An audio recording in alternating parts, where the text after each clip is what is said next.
Hi friends, welcome to Ishant Reddy channel. పప్పు పొంగలి సింపుల్గా ఎలా ప్రిపేర్ చేయాలో ఇప్పుడైతే చూసేద్దాం. ఒక కప్పు పెసరపప్పు తీసుకొని మీడియం ఫ్లేమ్ మీద 2 మినిట్స్ అయితే ఫ్రై చేద్దాం.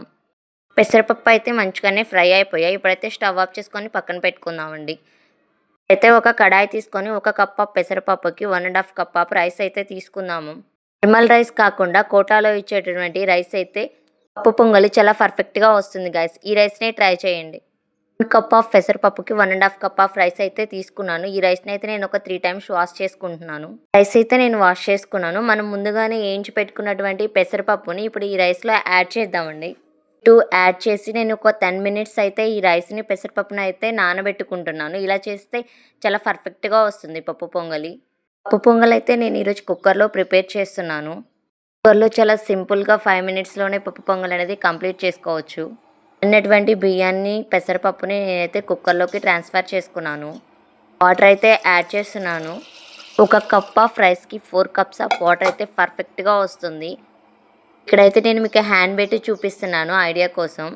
ఇంత క్వాంటిటీలో పప్పు పొంగల్ చేసుకున్న మన ఫింగర్ పెట్టినప్పుడు ఏళ్ళు మొత్తం మునిగిపోయే వరకు వాటర్ తీసుకుంటే కంపల్సరీగా పప్పు పొంగల్ పర్ఫెక్ట్గా వస్తుంది.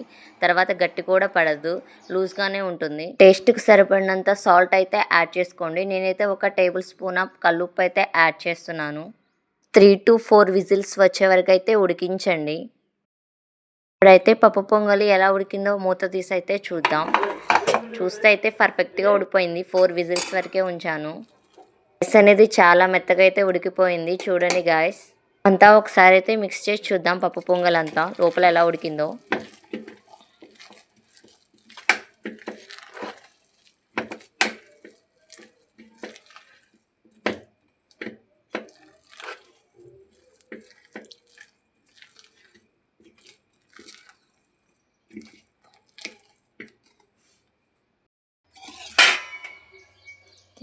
పప్పు పొంగల్ అయితే చాలా పర్ఫెక్ట్గా ఉడికింది. చూడండి, స్పూన్తో కలిపితేనే చాలా మెత్తగా అయిపోయింది. వాటర్ క్వాంటిటీ కూడా కరెక్ట్గా సరిపోయింది. మీకు అంతగా ఒకవేళ సరిపోలేదు అనిపిస్తే మాత్రం కొంచెం వాటర్ యాడ్ చేసుకోండి. ఇప్పుడైతే ఇంకా పప్పు పొంగల్ కోసం తిరుగుమాత అయితే పెట్టుకుందామండి. ఒక కడాయి పెట్టుకొని 2 స్పూన్స్ ఆఫ్ గీ అయితే యాడ్ చేసుకున్నాను. నేను 1 స్పూన్ ఆఫ్ ఆయిల్ కూడా యాడ్ చేశాను. మన ఇష్టం, ఆయిల్ అయినా యూస్ చేసి గీ, కానీ గీ వల్ల ఎక్కువ టేస్ట్ వస్తుంది. గీ అనేది హీట్ అయ్యాక 1 స్పూన్ ఆఫ్ కర్రీ, ఒక 5 ఆఫ్ మిరియాలు, కొంచెం జీడిపప్పు, పచ్చిమిర్చి, కరివేపాకు, అల్లం ముక్కలు, కొంచెం ఇంగువ అన్నీ ఫ్రై అయ్యాక ఇది తీసుకెళ్ళి మనం పప్పు పొంగల్ అయితే యాడ్ చేసుకొని ఒకసారి అంతా కలిపి మిక్స్ చేసుకుందామండి.